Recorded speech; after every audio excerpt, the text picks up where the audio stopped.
Amako Jean-Marie Traoré, ministre des Affaires étrangères, de la coopération régionale et des Burkinabés de l'extérieur, du Burkina Faso.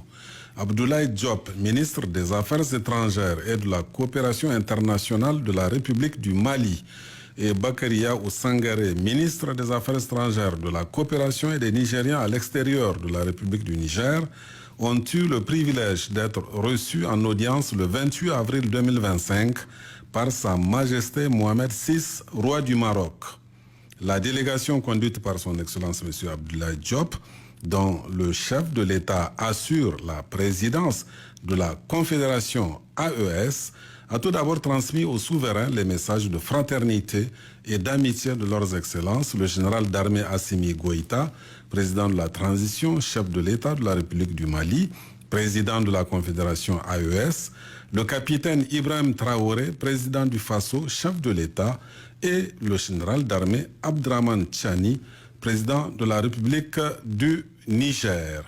La délégation a exprimé la haute appréciation du Collège des chefs d'État de la Confédération des États du Sahel AES pour l'approche objective et constructive du Royaume du Maroc vis-à-vis de la situation politique des pays de la Confédération AES et particulièrement la posture respectueuse du Maroc basée sur la non-ingérence dans les affaires intérieures de leur pays. Les ministres des Affaires étrangères de la Confédération AES ont saisi l'opportunité pour porter à la haute connaissance de Sa Majesté le roi Mohamed VI l'actualité sur les avancées notables réalisées et les perspectives confédérales prometteuses sur les plans de la diplomatie, du développement, de la défense et de la sécurité. Les ministres ont réitéré la pleine adhésion de la Confédération AES à l'initiative royale visant à faciliter l'accès de leur pays à l'océan Atlantique. Ils ont souligné que cette initiative est en cohérence avec la vision des chefs d'État de la Confédération AES engagés dans l'amélioration des conditions de développement économique de leur pays, notamment l'accès au marché international. Les ministres ont noté avec attention les messages spécifiques de Sa Majesté le roi Mohamed VI adressés à leurs excellences, le général d'armée Assimi Goïta, le capitaine Ibrahim Traoré et le général d'armée Abdraman Tchani.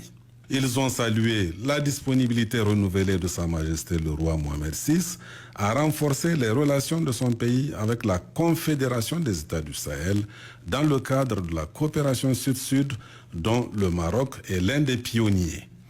La délégation a également pris très bonne note des orientations éclairées de Sa Majesté le roi Mohamed VI sur l'initiative royale en faveur des États du Sahel qui, au-delà de l'essor des économies nationales qu'elle permettra dans les pays de la région, s'inscrit dans une dynamique de solidarité agissante du Royaume du Maroc envers des pays frères avec lesquels les relations ont toujours été empreintes de respect, d'amitié sincère et de coopération fructueuse.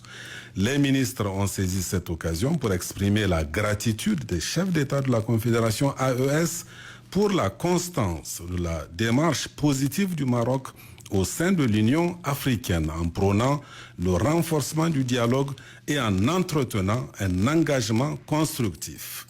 À l'issue de la rencontre, les ministres ont exprimé leur profonde gratitude pour cette audience que Sa Majesté le roi Mohamed VI a bien voulu leur accorder. Ils ont particulièrement salué la qualité de l'écoute,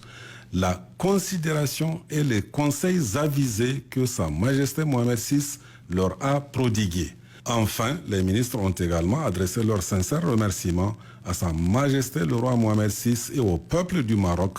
pour l'accueil chaleureux et toutes les dispositions prises durant leur séjour.